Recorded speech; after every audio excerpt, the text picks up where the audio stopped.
Good morning everyone.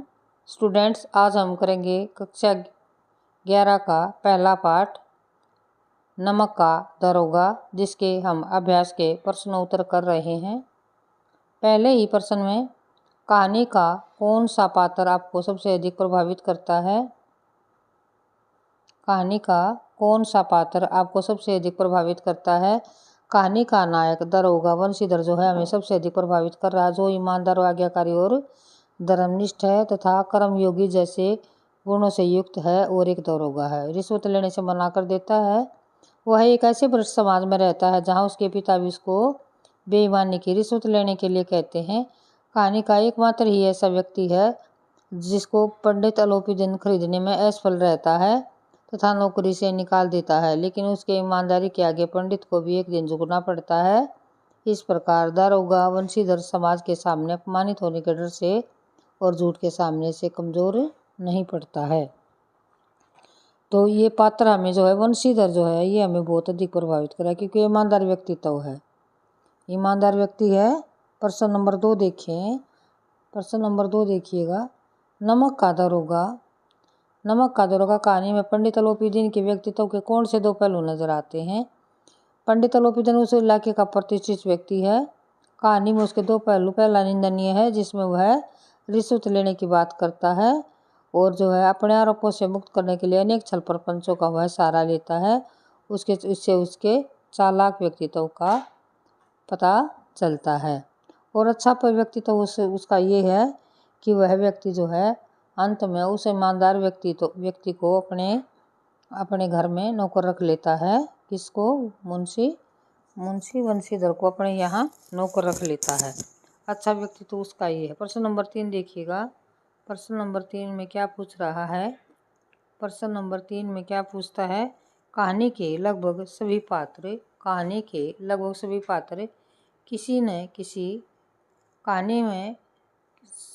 कहानी में लगभग सभी पात्र समाज के किसी न किसी सच्चाई को उजागर करते हैं। निम्नलिखित पात्रों के संदर्भ में पाठ के उस अंश को उद्धृत कीजिए जहां समाज की किस सच्चाई को उजागर करते हैं। वृद्ध मुंशीधर क्या सच्चाई को उजागर कर रहा है? वकील किसको और शहर की भीड़ किसको? तो हम इसको अलग अलग देखेंगे। वृद्ध मुंशी नौकरी में ओहदे की ओर वृद्ध मुंशी का व्यक्तित्व बता रहा है। यहाँ पर वृद्ध मुंशी ओहदे में नौकरी की ओर ध्यान नहीं देना, रिश्वत लेने के लिए अपने बच्चे को कह रहा है। यह तो पीर का मजार है। निगाहे और चढ़ाव की चादर पर निगाहें कहाँ रखनी चाहिए? निगाहें चढ़ावे और चादर पर रखनी चाहिए। ऐसा काम ढूंढना कुछ ऊपरी आए हो। मासिक वेतन तो पूर्णमासी का चांद है जो एक दिन दिखाई देता है और घटते घटते लुप्त हो जाता है। दूसरा देखो बेटा, इसी का ही दूसरा। इस उदाहरण में क्या है कि जो वृद्ध पिता है, वंशीधर का पिता है, वो समाज में व्याप्त भ्रष्टाचार का क्या करता है? गहराई से उद्घाटन कर रहा है। घर की आर्थिक दशा इतनी दयनीय है कि अपने बेटे को भी रिश्वतखोरी का मार्ग अपनाने की सीख देनी पड़ती है और नौकरी ढूंढने जाने से पहले ऊपरी आमदनी के फायदे उसको समझाता है।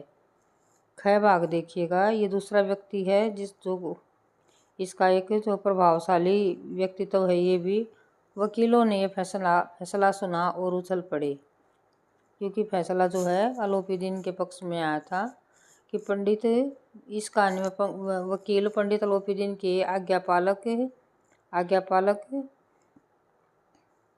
तथा गुलाम थे। तो यहाँ न्यायिक व्यवस्था में व्याप्त भ्रष्टाचार की झलक हमें दिखाई पड़ती है। फिर है शहर की भीड़।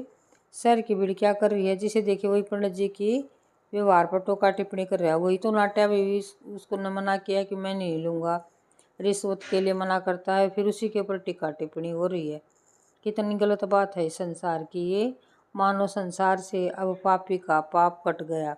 पानी को दूध के नाम बेचने वाला ग्वाला, कल्पित रोजनामे से भरने वाला अधिकारी वर्ग, रेल में बिना टिकट सफर करने वाले बाबू लोग और जाली दस्तावेज बनाने वाले सेठ और साहूकार, यह सब देवताओं की भांति गर्दन हिचला रहे थे। तो इससे क्या पता चला हमें? इससे हमें क्या पता चला कि प्रस्तुत उदाहरण से क्या पता चला कि सब के सब भ्रष्टाचार में लिप्त हैं। सब के सब भ्रष्टाचार में लिप्त हैं, लेकिन तमाशा देखने के लिए आतुर रहते हैं। पंडित अलोपीदीन के गिरफ्तार होने पर शहर की भीड़ टीका टिप्पणी करने में पीछे नहीं रहती, जबकि खुद गलती पर है। इससे समाज की संवेदनहीनता का पता चलता है कि समाज कितना संवेदनहीन होगा। प्रश्न नंबर 4 देखो, निम्न पंक्तियों को ध्यान से पढ़िए। नौकरी में ओहदे की तरफ ध्यान मत देना, यह तो पीर का मजार है। निगाह चढ़ावे और चादर पर रखनी चाहिए, ऐसा काम ढूंढना जहाँ कुछ ऊपरी आय हो। मासिक वेतन तो पूर्णमासिक का चांद है, जो एक दिन दिखाई देता है, बाद में लुप्त हो जाता है, जिससे सदैव प्यास लुप्त हो जाता है। ऊपरी आय बहता हुआ असर होता है, जिसमें सदैव प्यास बुझती है। वेतन मनुष्य देता है, इसी से वृद्धि नहीं होती। ऊपरी आमदनी ईश्वर देता है, इसी से उसकी बरकत होती है। तुम स्वयं विद्वान हो, तुम्हें क्या समझाऊं। ये जो सब बातें हैं ये किसने कही हैं? यह पंक्ति किसकी है? यह उक्ति किसकी है? किसने कहा है? और मासिक वेतन को पूर्णमासिक का चांद क्यों कहा भाई? और तीसरा है, क्या आपके पिता के इस कथन से सहमत हैं जो कहता है कि ये मासिक वेतन जो पूर्णमासिक का चांद है? यह पंक्ति दारोगा वंशीधर के वृद्ध पिताजी की है, और इसमें पूर्णमासिक का चांद धीरे धीरे घटता है। इस प्रकार मासिक वेतन भी पहले दिन मिलता तथा जरूरत पूरी करते करते जो लुप्त हो जाता है, पूर्णमासिक का चांद भी धीरे धीरे लुप्त हो जाता है। इसी प्रकार महीने के अंत तक मासिक वेतन पूरी तरह समाप्त हो जाता है। तीसरे गृह पाठ में कहता है, नहीं, मैं एक पिता के इस व्यक्तित्व से असहमत हूँ।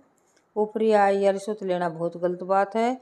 जितनी खुशी ईमानदारी से नौकरी करने में मिलती है, उतनी खुशी अधिक पाने की लालसा में ऊपरी आमदनी से नहीं मिलती है। ये 3 पार्ट इसके पूछे गए थे, ये आपके कंप्लीट हो गए हैं। प्रश्न नंबर 5वां देखिएगा, नमक का दारोगा कहानी के 2 अन्य शीर्षक भी 2 और शीर्षक इसके क्या हो सकते हैं? धन के ऊपर धर्म की जीत।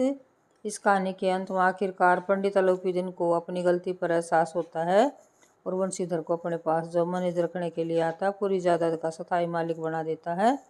इस प्रकार धन पर धर्म की जीत होती है। दूसरा है धर्मनिष्ठ दरोगा। यह कहानी पूरी तरह से दरोगा वंशीधर के ऊपर केंद्रित है। यह कहानी पूर्ण रूप से मुंशी वंशीधर पर केंद्रित है, जो अपने कार्य के प्रति ईमानदार और कर्तव्यनिष्ठ है। वह पूरी ईमानदारी से अपने कर्तव्य को निभाता है। ये 5 प्रश्न थे नमक का दारोगा पाठ के, जो आपके पास करा दिए गए हैं।